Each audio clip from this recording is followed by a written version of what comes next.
En el tiempo de la Unión Demócrata Independiente tiene la palabra el diputado Arturo Esquella.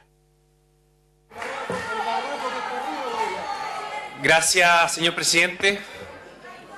Lo primero, y por su intermedio, quiero felicitar al diputado Flores, quien me antecedió en la palabra, por su valentía. Quizás para quienes están siguiendo este debate no dijo algo muy distinto a lo que han dicho otros parlamentarios de su propia bancada.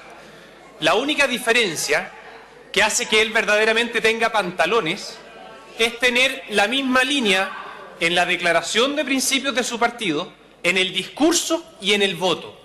Y eso en esa bancada hoy día la echamos de menos y esperaría que varios otros parlamentarios de la democracia cristiana siguieran su ejemplo.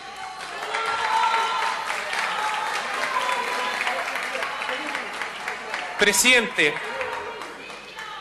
este es un mal proyecto que busca instalar el aborto en Chile sin expresión de causa. Y este es un mal proyecto como muchos otros que nos ha presentado este gobierno. A varios de los ministros, los casi 5 o 6 ministros que nos han acompañado en el debate hoy día acá en la Cámara de Diputados y a lo largo de este año de tramitación de este proyecto, les ha tocado poner la cara por malos proyectos que tienen efectos negativos. Este va mucho más allá. El efecto negativo de este no es como la reforma tributaria, que varias personas van a perder sus empleos. Lo mismo ocurre con la reforma laboral o la imposibilidad de los padres de no poder elegir el colegio de sus hijos y tantos otros que hemos visto durante estos últimos 2 años. A diferencia de esos malos proyectos, en este proyecto mueren personas. La consecuencia de este proyecto, una vez que votemos y sea despachado del Congreso Nacional, es que van a morir personas. Esa no es una opinión, es un hecho.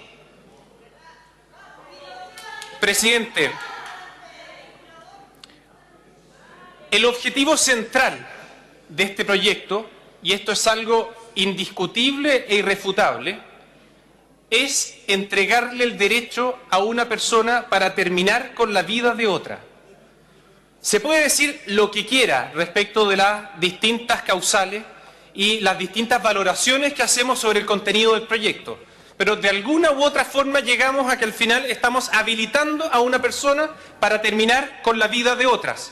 Algunos se han esforzado por argumentar de que se justifica. Ok, yo creo que están al debe en su argumentación. No hay justificación alguna.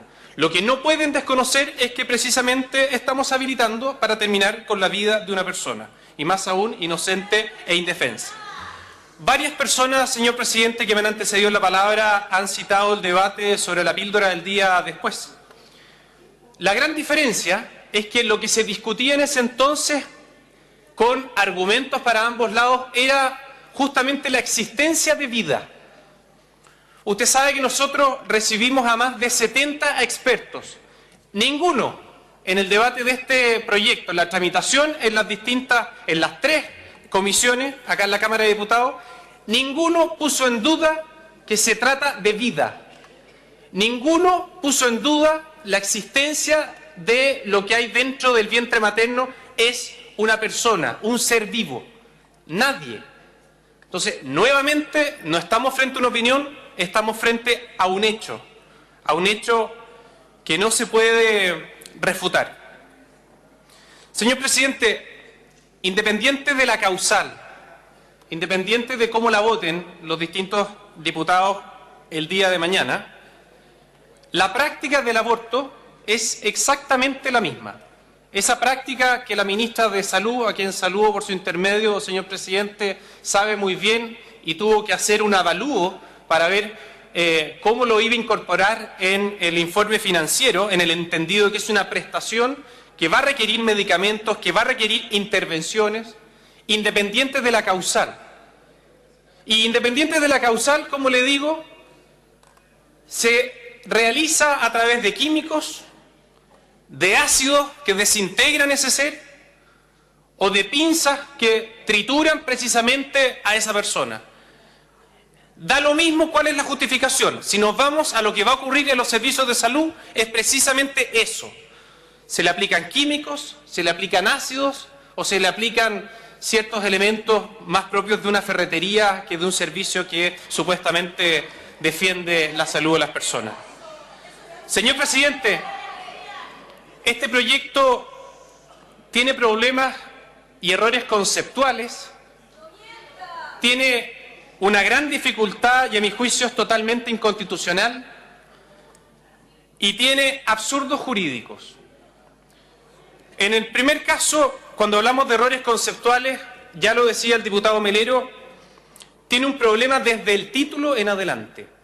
Nos habla de la interrupción del embarazo y más aún, de la despenalización de la interrupción voluntaria del embarazo. ¿De qué despenalización estamos hablando si es que en el artículo 342 y siguientes del Código Penal se habla de aborto? ¿Qué es lo que se está despenalizando? ¿No habrá sido una estrategia mañosa precisamente para lograr el voto de quienes todavía le tienen temor a enfrentar a sus electores o no atreverse a reconocer que lo que están promoviendo acá en definitiva es el aborto?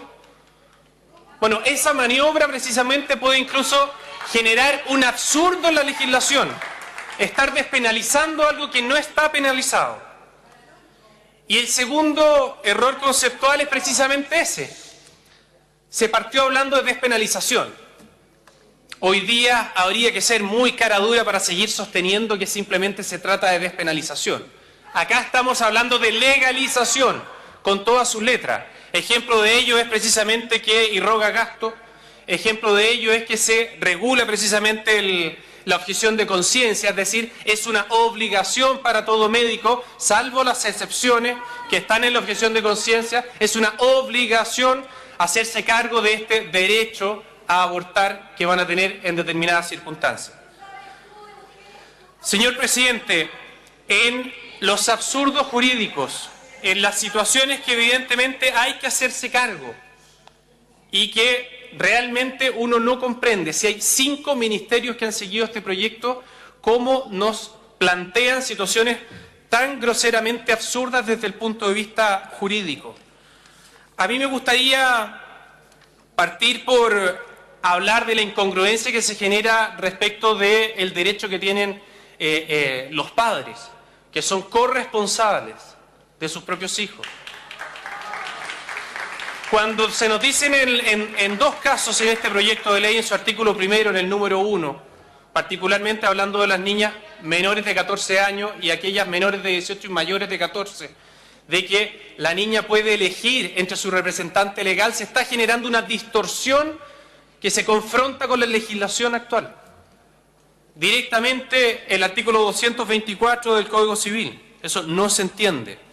Este proyecto de ley mandata a los tribunales de justicia a autorizar el aborto, aunque ya es increíble incluso pasando por alto la voluntad del representante legal en el caso de los menores de edad, si es que se niega, solo si es que se niega a practicarse un aborto por parte de ese representante legal, mandata al Tribunal de Justicia a autorizarlo.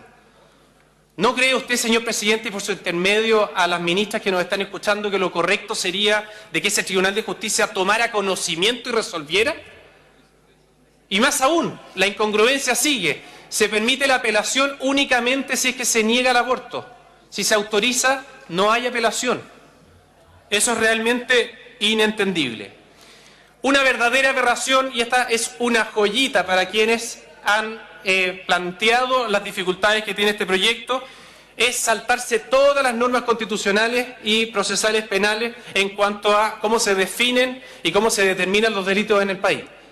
Usted sabe que vamos acá a generar doctrina nueva diciendo que ya no va a ser el Ministerio Público, ya no van a ser los tribunales de justicia, sino que va a ser un médico el que va a decir que se cometió un delito, y un delito tan grave como el de violación. La objeción de conciencia, ya lo decía la diputada Nogueira, se le va a permitir únicamente al médico cirujano, no se le va a permitir al resto del equipo médico. Eso no corresponde, se genera una discriminación arbitraria. Se exceptúa el deber de denuncia, va a ser el único delito que un funcionario público, en este caso en el ámbito de la salud, no va a tener que denunciar, saltándose las normas del Código Procesal Penal, particularmente el artículo 175. Señor presidente, así como hemos visto que tiene errores conceptuales, que tiene aberraciones jurídicas este proyecto es abiertamente inconstitucional.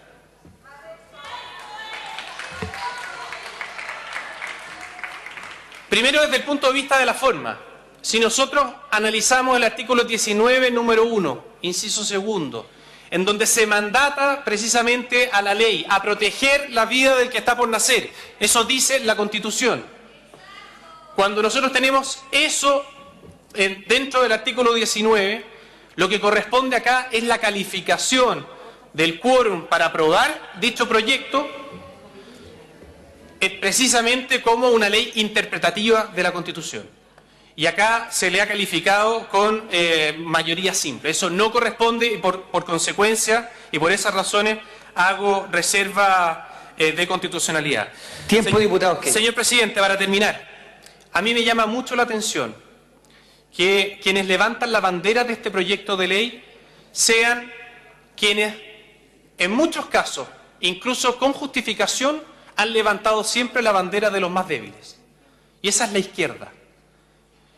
No es comprensible que quienes siempre han dicho defender al más débil estén hoy día por matar a las personas más débiles e indefensas. Eso no se entiende. Y tampoco se entiende, señor presidente, que cuando se dice que este proyecto se hace para proteger a la mujer, quien más sufre después, evidentemente, de la muerte del niño, es precisamente la mujer, que el Estado la pone en una situación imposible. Le están diciendo que decida si es que quiere ser madre de un hijo vivo o de un hijo muerto, porque ese hijo ya existe y únicamente lo que le está diciendo el Estado es que para evitar el problema mayor simplemente usted tiene que terminar con la vida del hijo. Y eso no es posible, por lo mismo voto en contra, señor presidente.